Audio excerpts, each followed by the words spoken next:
Assalamualaikum warahmatullahi wabarakatuh. Kembali lagi ke channel saya, Puspita Aulia Ramadhani.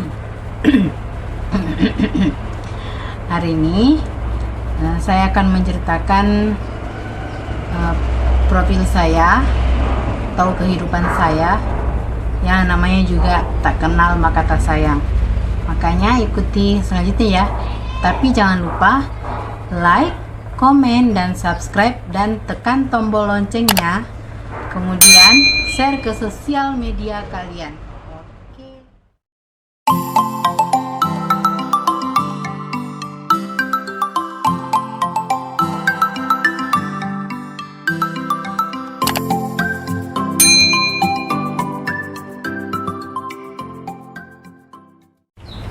Nah, perkenalkan, nama saya Puspita Aulia Ramadhani. Biasa saya dipanggil Tita. Saya itu anak ketiga dari 4 bersaudara. Kakak pertama saya itu namanya Cakra Pradipta, tapi dia udah nggak ada ya, udah almarhum. Dia pergi setelah dia pergi dari rumah itu setelah 10 hari mama meninggal dunia, tepatnya di tahun 2010. Nah, mama saya itu meninggal tanggal 20 Januari 2010. Dan kakak saya itu pergi dari rumah, kan dia biasanya itu dia jarang tinggal di rumah, dia itu biasanya tinggal di sekret di kampusnya itu. Nah, sekitar tanggal 1 dia udah ndak di rumah. Dia pergi, katanya dia mau pergi camping, tapi keluarga kan ngelarang, tapi dia tetap pergi karena katanya dia mau menghibur dirinya dulu. Sekitar 1 mingguan atau sekitar beberapa hari kemudian, ada salah satu temannya datang ke rumah. Itu malam sekitar jam 9 atau jam 8-an malam itu temannya datang dan bertanya apakah kakak saya itu ada di rumah atau enggak. Terus saya ngomong, loh, bukannya kakak saya itu lagi camping, katanya dia mau camping. Terus dia bilang, oh iya, aku ndak tahu, kata temannya itu. Mungkin temannya itu dia cuma mau cari info ya, kakak saya ada di rumah atau enggak. Soalnya di situ katanya sudah ada berita yang bilang kalau Anama Palapalopo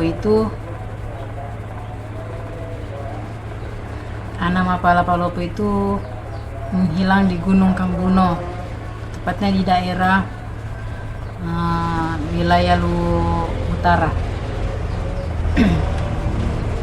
Nah, setelah temannya pergi tuh saya dan keluarga ndak ada firasat sama sekali atau bagaimana, karena kakak saya itu memang dia paling suka camping, namanya juga nama Pala. Jadi dia itu kerjanya selalu camping, dia tuh paling suka. Padahal katanya di situ pas dia izin di rumah itu apa ya? Cuma nggak ada izin, cuman dia bilang saya mau pergi camping, dia kayak gitu. Nah, dia ngomong ke pacarnya juga kalau dia mau camping, terus pacarnya itu ngelarang. Pacarnya bilang itu, nggak usah camping lah, kan kan kamu masih dalam keadaan berduka, masih ya kamu mau pergi camping.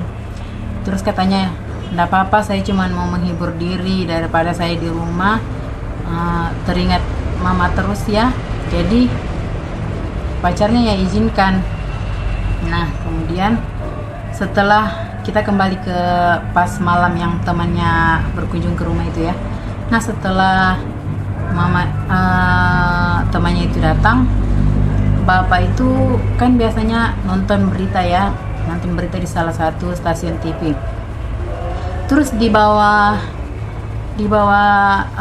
layar itu kan biasanya ada tulisan yang jalan pendek, yang kecil itu jalan, dia ada tuh tulisan yang kayak gini, 5 pendaki Gunung Palopo hilang, 5 pendaki Palopo hilang di Gunung Kambuno. Nah, bapak saya itu langsung kayak merasa kayak firasat, mungkin ini salah satunya anak saya, katanya kayak gitu. Tapi bapak tuh nggak ngomong ke kami. Besoknya pagi itu pas aku masih kelas 1 SMA. Besoknya bapak saya itu ngomong, pas saya mau mandi, bapak saya itu ngomong, coba cepat-cepat kamu mandi terus berangkat ke sekolah. Kamu tanya teman kamu, kan teman saya itu punya kakak. Nah, kakaknya itu dengan kakak saya itu, dengan almarhum, berteman baik. Dan di situ saya cepat-cepat pergi ke sekolah, dan sampainya saya di sekolah, saya bertanya kepada teman saya itu. Saya bilang, coba tanya sama kakak kamu, apakah kakak saya itu pergi camping atau bagaimana. Terus teman saya langsung bilang, loh kamu nggak tahu, langsung saya kayak gimana gitu ya. Terus saya itu kayak langsung berfirasat, jangan-jangan itu kakak saya.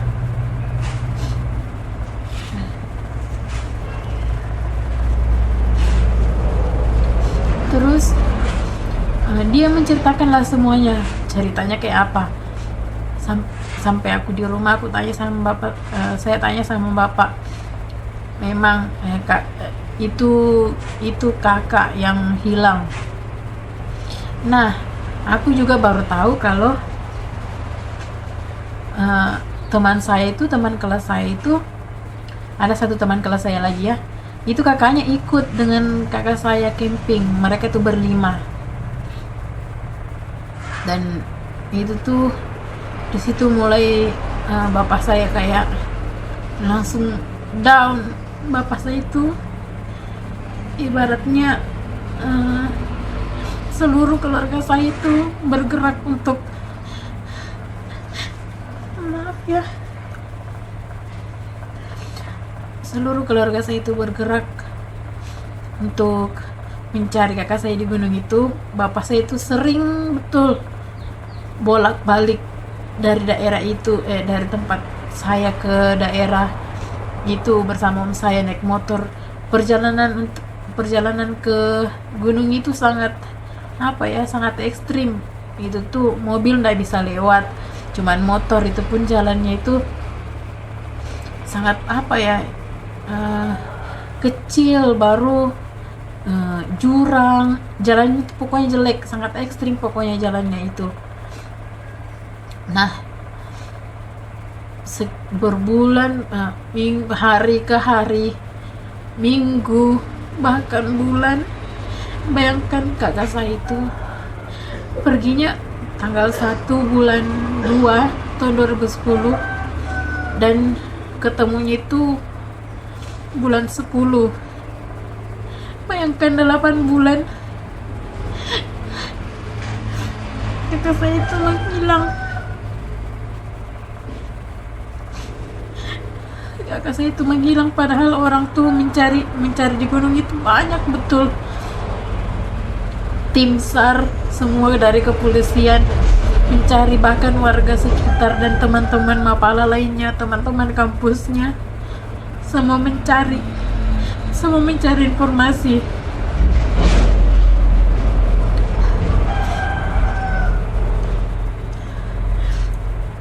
Pas ketahuan tuh, nah sekitar kan mereka pergi berlima, sekitar sebulan menghilang di gunung itu. Dua orang dari mereka itu ditemukan oleh warga. dalam keadaan sangat kurus, sangat kurus.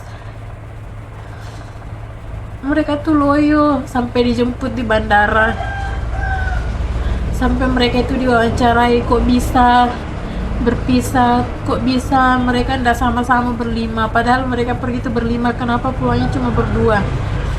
Dan itu masih tanda tanya besar bagi keluarga saya, kok bisa mereka tuh ditemukan berdua tapi yang tiga ini nggak ditemukan.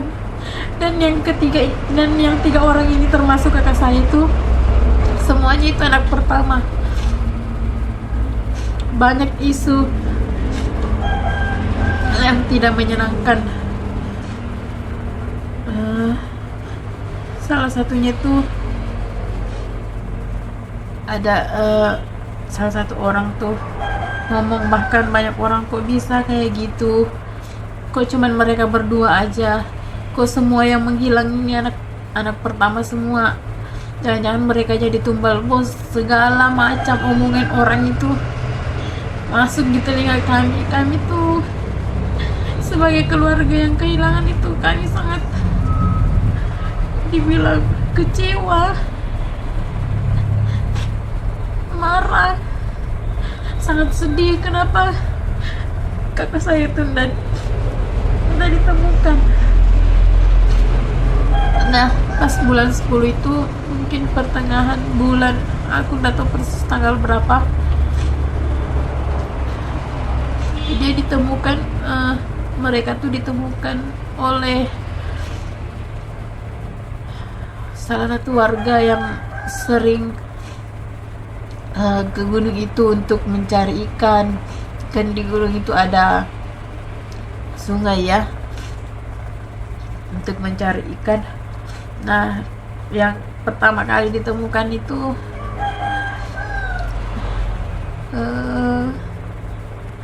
aku nggak tahu siapa, mungkin kakak saya, karena kakak saya itu berada pas umpamanya ini tuh batang pohon ya, batang pohon di sini sungai, kakak saya itu nyender di batang pohon itu, terus kakinya itu menghadap ke sungai, dan kakak saya itu ditemukan dalam keadaan kakinya itu dari lutut ke bawah itu sudah ndak ada. Tapi itu tuh kalian bayangkan, maaf ya, kakak saya itu ditemukan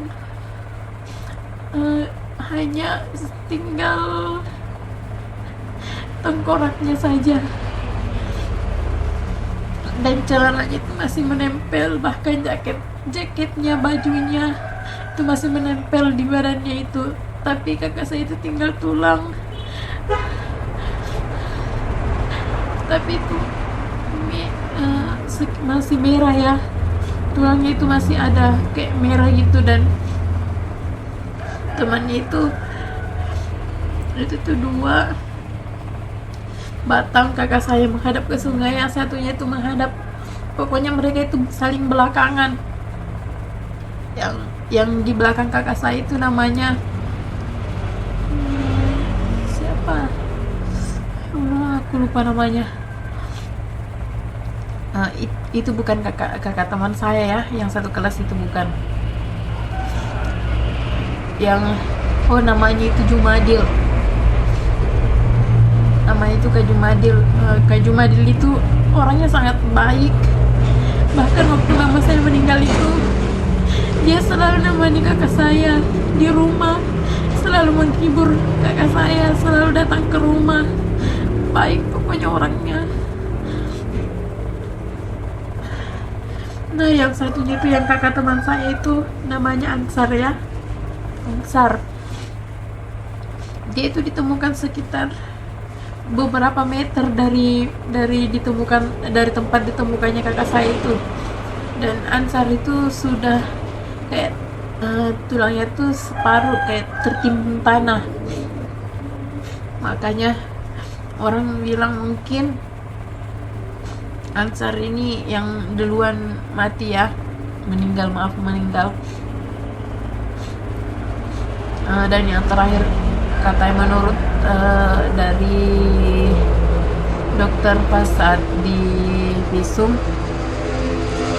kemungkinan besar kakak saya itu yang terakhir meninggal, soalnya tulangnya itu masih ada merah-merah kayak gitu.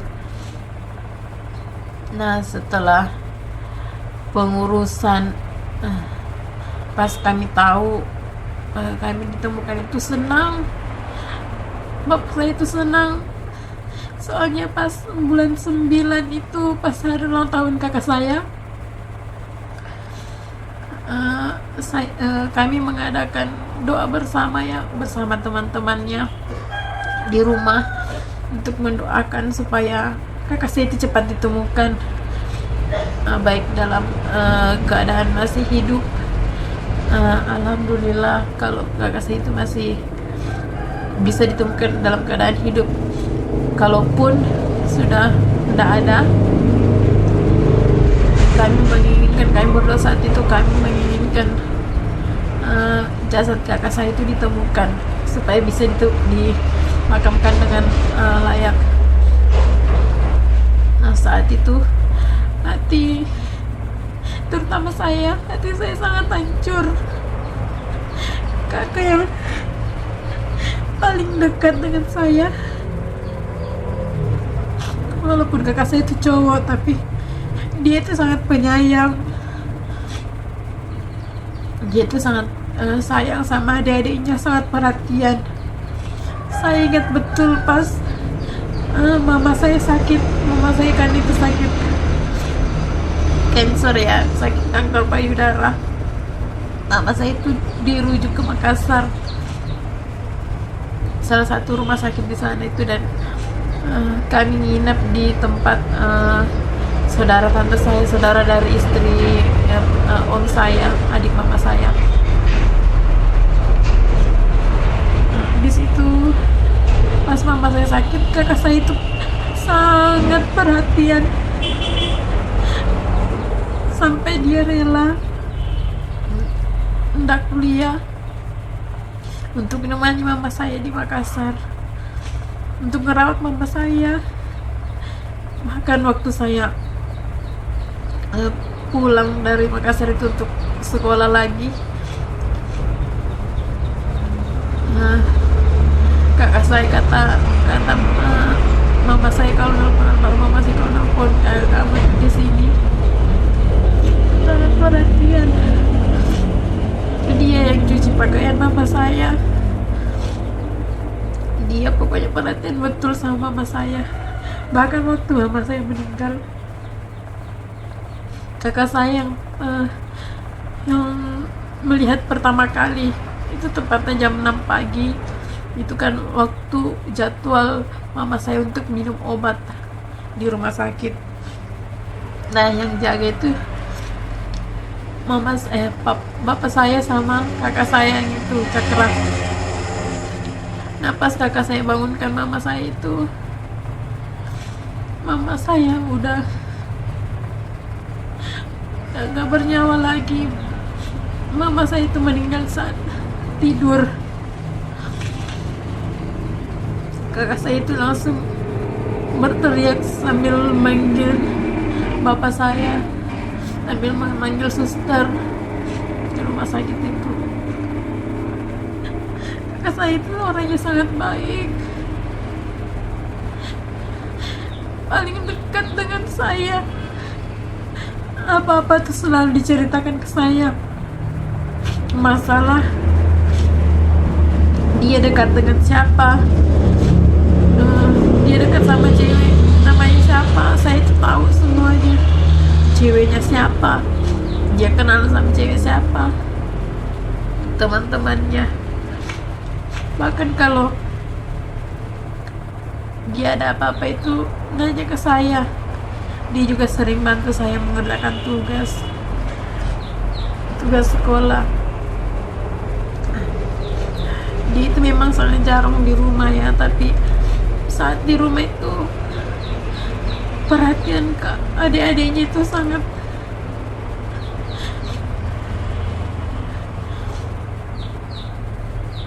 sangat-sangat perhatikan adiknya.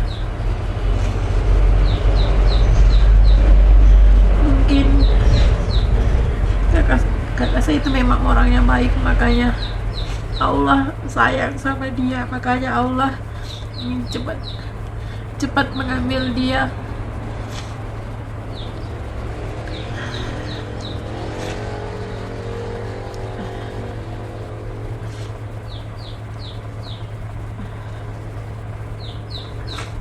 Maaf ya, itu cerita tentang kakak saya. Kakak saya itu lahirnya tahun 89, berarti tahun 2010 itu sekitar 20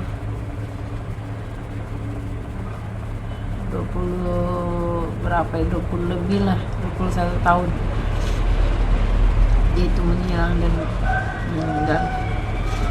Itu cerita kakak pertama saya ya. Saya menjalankan ibadah puasa itu di rumah hanya berdua dengan bapak saya. Kami jalannya cuma berdua, sahur berdua,